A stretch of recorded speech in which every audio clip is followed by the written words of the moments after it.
son discours du concours général, je vous prie d'accueillir dans la joie et l'allégresse Son Excellence, Monsieur le Président Macky Sall.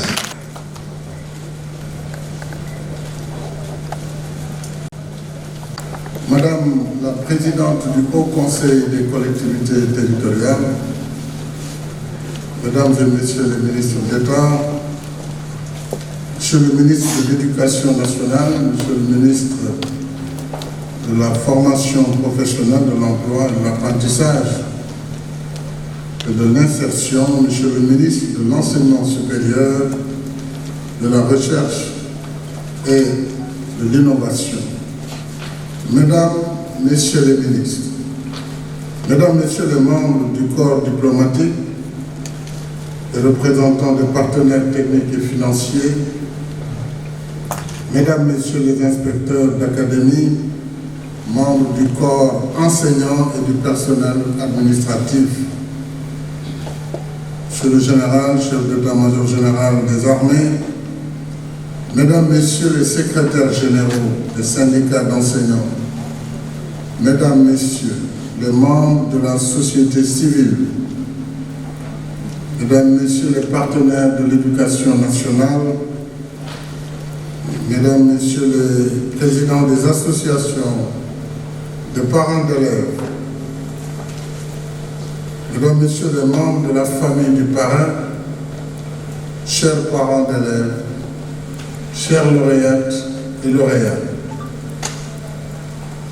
le concours général destiné à distinguer nos meilleurs élèves des classes de première et de terminale fête cette année le 60e anniversaire de sa création.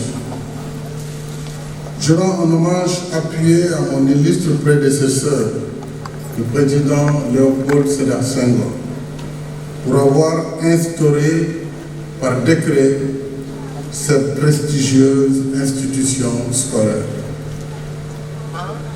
En raison de la situation nouvelle liée à la pandémie Covid-19, nous n'avons pas pu organiser l'année dernière la cérémonie de remise des prix du concours général. Cette année, en dépit des circonstances, j'ai souhaité que nous puissions tenir ce traditionnel rendez-vous de l'excellence pour honorer nos lauréates et lauréats avec une assistance réduite et dans le respect des gestes barrières. Notre système éducatif qui a su rester résilient,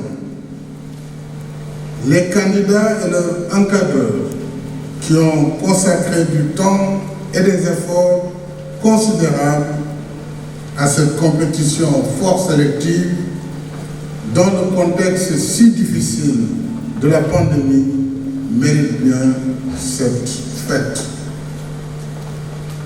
En ayant une pensée pieuse pour nos disparus de la pandémie et nos malades, je me devais d'être avec vous ce matin pour qu'ensemble, nous honorions les meilleurs élèves de nos lycées. Il m'est agréable, pour commencer, de vous présenter mes invités spéciales, les sœurs jumelles de 13 ans, Aminata et Rama Diao. Nos plus jeunes bachelières cette année, accompagnés de leurs parents, M. Demba Diao et Mme Marie-Dial Diao, et de leur proviseur, M. Fallo Diop. Nos jeunes bachelières de la filière scientifique S2 sont issus du lycée public Elhadji Ibrahima Diop de Yeumbeul, en banlieue dakaroise. Je vous félicite chaleureusement, Aminata et Rama, ainsi que vos parents et votre proviseur. Je voudrais vous inviter à vous lever avec vos parents et votre proviseur, tous, afin que nous puissions vous applaudir.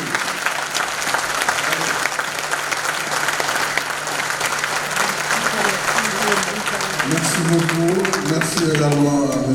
et Mme Diao, ainsi qu'au proviseur, pour vos efforts. L'État vous apportera tout le soutien nécessaire à la poursuite de vos études.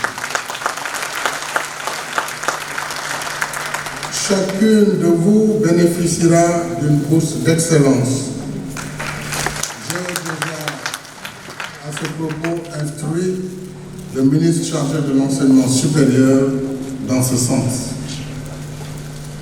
Mesdames et messieurs, cette édition du concours général a comme parrain feu professeur Souleymane Niang, mathématicien hors pair, professeur titulaire des universités de classe exceptionnelle. La vie et l'œuvre du professeur Souleymane Niang méritent d'être offert en exemple à notre jeunesse scolaire et universitaire et à toute la jeunesse sénégalaise. Esprit fertile, son parcours scolaire et universitaire, tel un trait de lumière, a éclairé bien des générations. Il est l'auteur de plusieurs ouvrages en mécanique, géométrie et algèbre. Grand officier dans l'Ordre national du Lion, enseignant et chercheur émérite, il fut doyen de la faculté des sciences, recteur de l'université Cheikh Anta Diop de Dakar pendant 13 ans, doyen pendant 16 ans, la faculté des sciences, et président de l'Académie des sciences et techniques.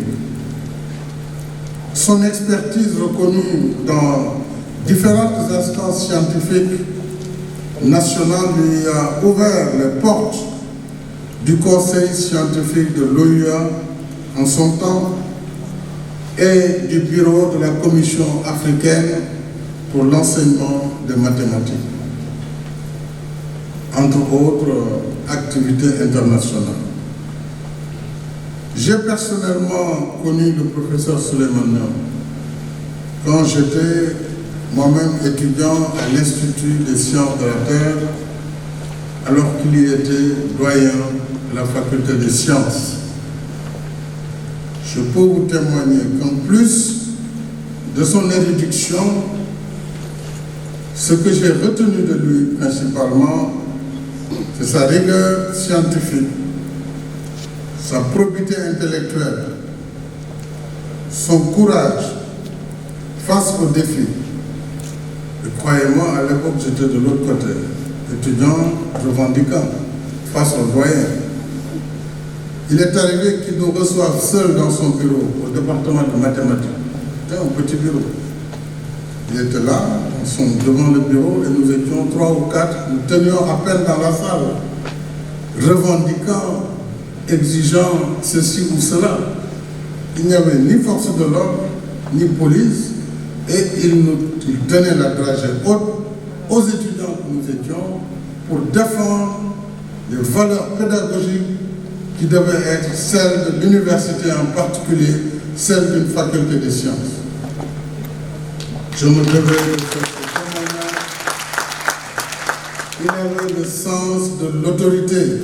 Il n'a jamais failli devant ses responsabilités. Chose rare de nos jours. Il était à cheval sur les règles académiques qui gouvernent les enseignements. Quelles que soient les péripéties, tous les étudiants de l'époque savaient combien le professeur Niang était inflexible sur le respect du quantum horaire pour la validation d'une année académique. Je pense que beaucoup d'étudiants se rappellent de la fameuse carte bleue à l'époque, instaurée par lui-même pour mettre fin à une grève afin que l'année puisse être validée. Afin d'honorer sa mémoire,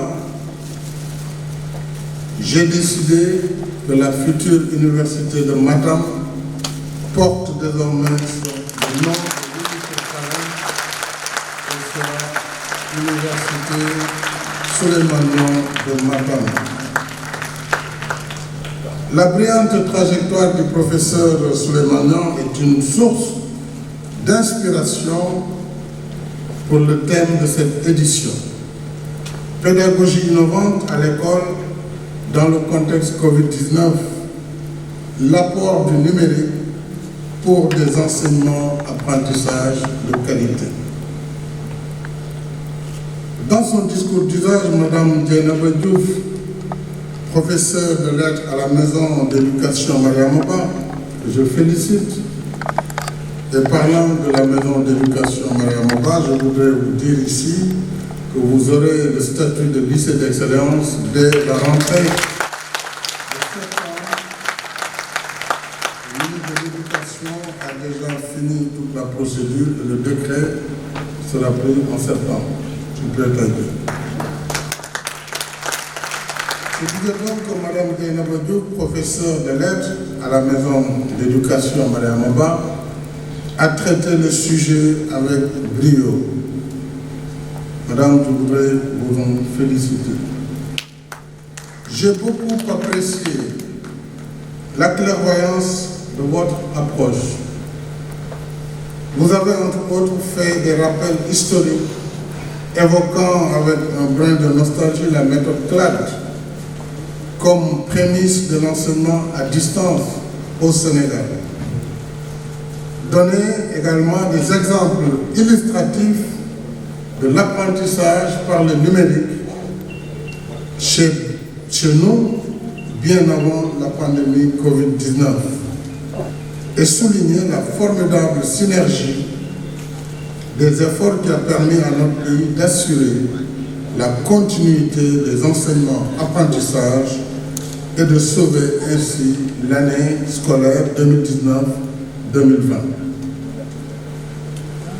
Je salue également votre objectivité lorsque vous insistez sur l'exigence pour les acteurs de la communauté scolaire, le corps enseignant en particulier, de s'adapter à l'ère du digital en sortant de la routine et en reconstruisant progressivement les pratiques et en exploitant les immenses possibilités offertes par le numérique.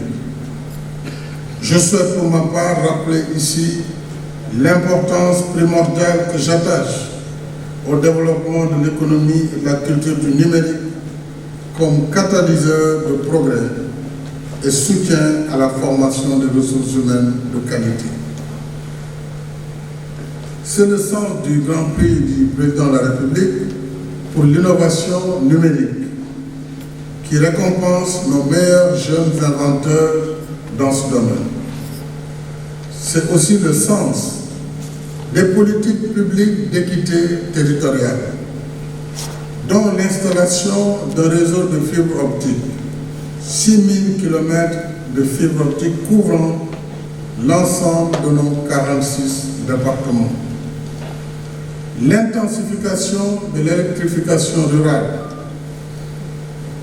grâce à l'extension progressive du réseau de la Sénélec et aux réalisations du programme d'urgence de développement communautaire, mais également du programme d'urgence de modernisation des axes et territoires frontaliers, tout comme tous les projets phares de l'Agence sénégalaise de l'électrification rurale. En effet, tout est lié. On ne peut assurer l'équité dans l'enseignement par le numérique sans l'accès de tous à l'électricité. Enfin, le projet pour le développement du téléenseignement financé par l'État à hauteur de 3 milliards pour le déploiement d'une stratégie numérique cohérente, y compris par le réaménagement optimal de l'espace-temps en matière d'éducation et de formation. Dans le même esprit, je demande au ministre de l'Éducation nationale ainsi qu'à son collègue de la formation professionnelle de valoriser davantage les ressources du réseau de fibres optiques de l'ADIE. L'enseignement supérieur a déjà emprunté ce chemin ainsi que les possibilités offertes en matière d'éducation et de formation par le data center et le supercalculateur de Diamniadio. Mesdames et messieurs, en évoquant la place indispensable du numérique dans un système éducatif qui se veut performant et continu, je ne saurais passer sous silence les utilisations perverses dont il fait malheureusement l'objet. Je pense notamment aux actes de cybercriminalité et autres dérives qui polluent les réseaux sociaux et envahissent dangereusement l'espace scolaire. Par effet de mimétisme, des élèves se permettent, dans des challenges insensés, de s'attaquer à des enseignants et au personnel d'encadrement et de détruire des infrastructures scolaires. Je dois réitérer ici ma ferme condamnation de ces actes totalement inacceptables. Chacun doit savoir que l'école n'est ni un champ de bataille, ni une scène pour gladiateurs. L'école doit à tout prix garder sa vocation d'espace de diffusion du savoir, de fraternisation socialisante et de construction citoyenne. Les casseurs, ceux qui s'adonnent à la triche, à la violence et aux actes d'incivisme, n'ont leur place ni à l'école ni à l'université. Pour autant qu'ils soient encore minoritaires, nous ne devons pas laisser pousser la mauvaise graine. C'est pourquoi j'appelle à une mobilisation générale pour une observance plus rigoureuse de la discipline à l'école. L'État y veillera. Monsieur le ministre, messieurs les ministres, en charge de l'éducation, tout grade confondu, je vous engage instamment à faire respecter à tous les niveaux d'autorité les règles disciplinaires qui régissent la vie à l'école. Il y va de la sauvegarde de notre bien commun et de l'avenir de la nation. Mais l'éducation au savoir-être et au savoir-vivre ne saurait être du seul ressort de l'État. Et c'est pourquoi j'invite tous les acteurs et partenaires de l'école, en particulier les familles et les associations de parents d'élèves, à s'investir davantage dans la sensibilisation des enfants sur la portée de leurs actes et comportements à l'école. Au demeurant, quel que soit le potentiel des apprenants, c'est d'abord et surtout l'encadrement et la discipline qui déterminent en grande partie leur performance. C'est notamment le cas du Britannique militaire Charles Thiaoué de Saint-Louis, qui a réalisé le score cette année de résultats fort élogieux, avec un taux de réussite de 100% au BFM et de 100% au baccalauréat, avec 55 mentions sur 68 admis.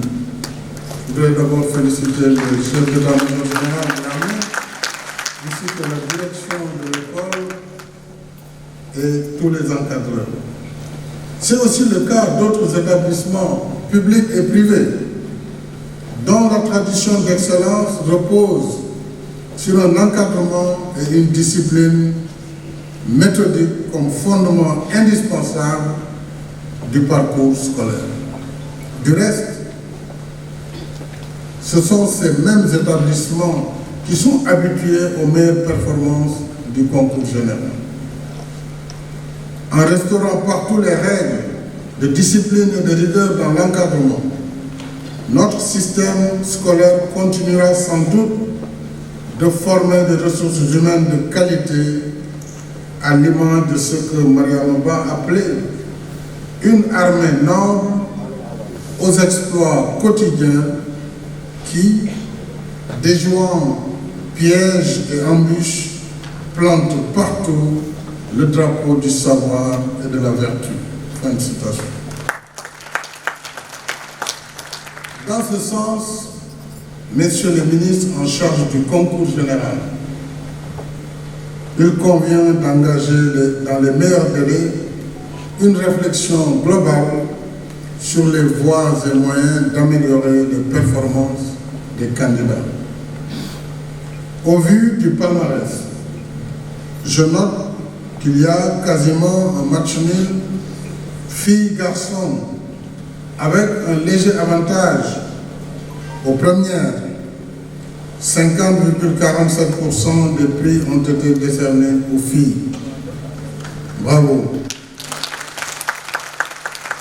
50,47%, dont la majorité des premiers prix, ça qui se cache derrière, contre 49,53% pour les garçons, dont la majorité des deuxièmes prix. Donc les garçons, il faut se réveiller.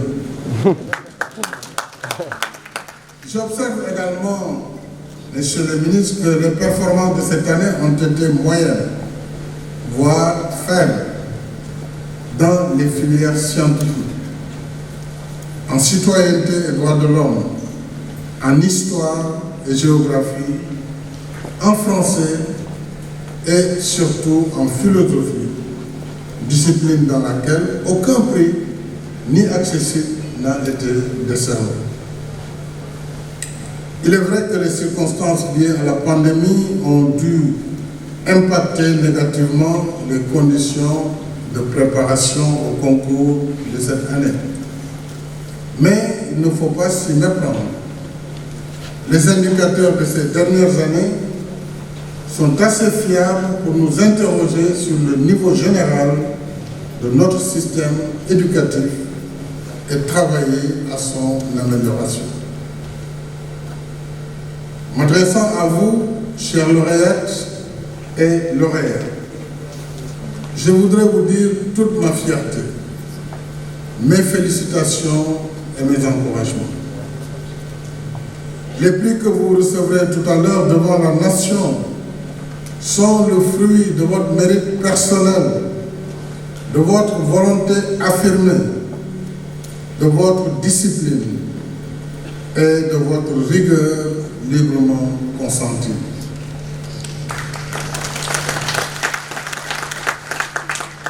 Vous offrez par votre abnégation au travail bien fait un exemple à suivre pour toute la jeunesse de notre pays. Ces prix sont aussi une belle consécration du temps et des efforts que vos encadreurs ont consentis à votre endroit. Je leur rends un vibrant hommage et à travers eux, à tous les enseignants du Sénégal. Ces prix récompensent enfin les sacrifices de vos parents, que je salue avec respect. On ne remerciera jamais assez les parents, nos héros de tous les jours. Nous devons tout aux parents, parce que ce sont eux qui résolvent les équations les plus difficiles de la vie. Loger, nourrir, soigner, éduquer, entre autres. Je souhaite qu'on applaudisse très fort les parents.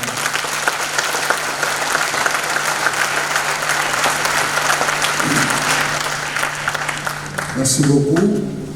C'est dire, chers lauréates, chers lauréats, qu'au-delà de tout mérite personnel, nous avons toujours besoin d'une main protectrice pour nous guider et nous aider à accomplir notre légende personnelle. En tant que parent, je vous exhorte à persévérer dans l'effort car selon la belle formule d'Aristote, l'excellence est un art que l'on n'atteint que par l'exercice constant. Nous sommes ce que nous faisons de manière répétée. L'excellence n'est donc pas une action, mais une habitude. Sur la voie de l'apprentissage, cette étape franchie n'est pas une fin en soi. Elle ouvre la voie à d'autres défis. Le baccalauréat pour les uns, l'enseignement supérieur pour les autres. Soyez confiants. Il le faut pour franchir les obstacles. Mais surtout, restez humble et concentrés sur vos études. Si vous voulez aller loin, évitez l'exposition aux grands pièges de l'ère moderne, dont celui principalement des réseaux sociaux. Parce que les réseaux sociaux flattent l'ego. Rien n'est plus nuisible au progrès que l'ego, c'est-à-dire la satisfaction de soi. La performance vient toujours de la remise en cause de soi. À la quête du savoir, prenez comme bouclier protecteur le savoir-être, car le savoir est comme une lumière. Quand on possède son savoir, on illumine son chemin et celui des autres. Quand on est possédé par son savoir, on est ébloui par sa propre lumière. Et celui qui est ébloui par sa propre lumière perd ses repères et le sens de l'orientation. Il ne peut ni s'orienter, ni orienter les autres. Alors, je vous exhorte à suivre l'auréole de votre parrain, le professeur Souleymane, pour éclairer votre chemin. Et sur le chemin de l'excellence, l'État sera toujours à vos côtés. Ainsi donc, j'ai décidé d'instituer des classes préparatoires aux grandes écoles qui offriront 2 années de formation soutenue aux bacheliers remplissant les critères requis. Cette mesure sera effective à compter d'octobre 2022. Nous allons commencer ces classes préparatoires au lycée d'excellence scientifique de Diourbel pour accueillir tous les élèves. Et nous avons également décidé de commencer par les prépas scientifiques. D'ici là, je vous souhaite de passer de bonnes vacances et vous adresse mes meilleurs vœux de réussite. Je félicite les ministres en charge de l'éducation nationale, M. Mamadou Talla, de la formation professionnelle, M. Gambio, et de l'enseignement supérieur qui va prendre le relais. Il a déjà pris le relais depuis le baccalauréat, M. Cheikh Oumar Anne, ainsi que je voudrais féliciter les enseignants et l'ensemble des acteurs du système éducatif, en particulier les encadreurs des candidats, les membres des jurys et du comité d'organisation du concours général pour le travail accompli. Je remercie tous nos partenaires pour le soutien précieux, en particulier les partenaires leaders qui ont été cités tout à l'heure, un soutien précieux et constant qu'ils continuent d'apporter à cette fête de l'excellence. Ensemble, continuons l'œuvre de construction d'une école sénégalaise de qualité, une école stable et pacifiée, une école du mérite et de la réussite, une école pétrie des valeurs de la nation et de la République pour un Sénégal meilleur. Je vous remercie de votre attention.